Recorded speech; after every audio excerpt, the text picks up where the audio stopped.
শুভ সকাল সবাই, কেমন আছো? আশা করি সবাই খুব ভালো আছো। তো আজকে বিশ্বকর্মা পূজার প্রীতি ও শুভেচ্ছা সবাইকে। তো আজ যেহেতু বিশ্বকর্মা পুজো, তো সকাল সকাল স্নান করে আমার বর এই দেখো মালা কিনে নিয়ে এসছে আর একটা শালু নিয়ে এসছে। এটা ঠাকুরের ইয়েতে বাঁধবে ফুল দিয়ে। আজ দেখো বাড়ির পুজোটাও আজকে সারা হয়ে গেছে সকাল সকাল। তো আজ যেহেতু বাড়িতে সেরকম একটা ফুল ফোটেনি, তো ঘরের বাইরে থেকে ফুল কিনে এনে ঠাকুরকে পুজো দিল।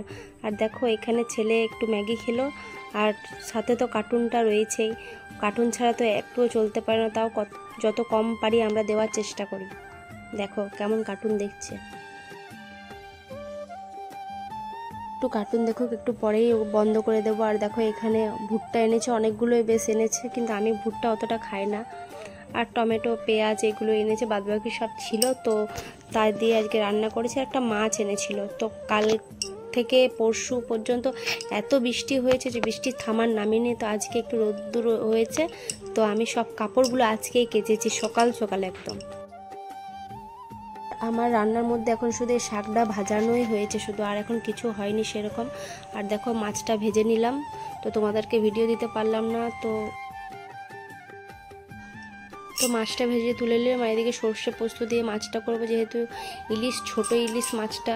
তো আমরা এরকম করেই ইলিশ মাছটা একটু খাই যদি বাড়িতে আনা হয়, তো এটা খেতে বেশি ভালো লাগে।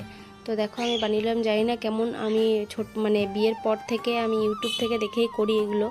তো জানি না কেমন রান্না করতে পারি। তোমরা কোনোদিন বাড়িতে ট্রাই করবা, যদি জানতে চাও তাহলে আমি নিশ্চয়ই এটা একটা ভিডিও বানাবো। তো আমার কষানো প্রায় কমপ্লিট। একটু জল দিয়ে দিলাম, হালকা গ্রেভি হবে। তো একটু জল দিয়ে একটু ফুটিয়ে মাছগুলো দিয়ে দেব। তো এই রান্নাটা করতে অতটা সময় লাগে না। তো আমার ফোনটা নিয়ে ও গেছিল ভিডিও বানাতে, যে গাড়িটা পুজো হবে একটু ভিডিও বানাবো, কিন্তু ভুলেই গেছে। তো দেখো বাড়িতে এসে এই ভিডিওগুলো করেছে, কত বোকা দেখো। তো যাই হোক, তো এখানে আমার জায়ের ছেলেটা দাঁড়িয়ে রয়েছে, ও দেখছে যে কাকা কি করছে। তো গাড়িটা পুজো হয়েছে, আর ঠিক আছে, কোনো ব্যাপার না। আর সোনাইয়ের সেরকম শরীরটা অত ঠিক নেই, তার জন্য ওকে একটু লেটে চান করালাম। আর দেখো কেমন করে আছে, ওর বাবাকে দেখাচ্ছে। আমি বললাম যে একটু ক্যামেরাটা ধরো, আমি ওর চুলটা আঁচড়ে দিই, তুমি একটু ক্যামেরাটা ধরো। তো ও তাও এখানে ওর বাবার সাথে ইয়ে করছে। ও বাবা ও খুব মস্তি করে সব সময়। তো এই তো টিপটা পরিয়ে দিলাম, এবার একটু খেলবে। স্নান করিয়ে একটু রোদে রাখবো ওকে ভাবি। তো রোদে রাখাটাও জ্বালা, একা একা থাকলে ওইখানেও বদমাশি করে, গাছের পাতা সব ছিঁড়ে ফেলে দেয়। তো ওকে সব কিছুতেই ভয়, ওকে একটু দেখে দেখে আমাকে রাখতে হয়। তো কি করব, এবার আমিও স্নানটা করে নেব, কারণ আজকে ওই পুজোটা দিয়ে দিয়েছে।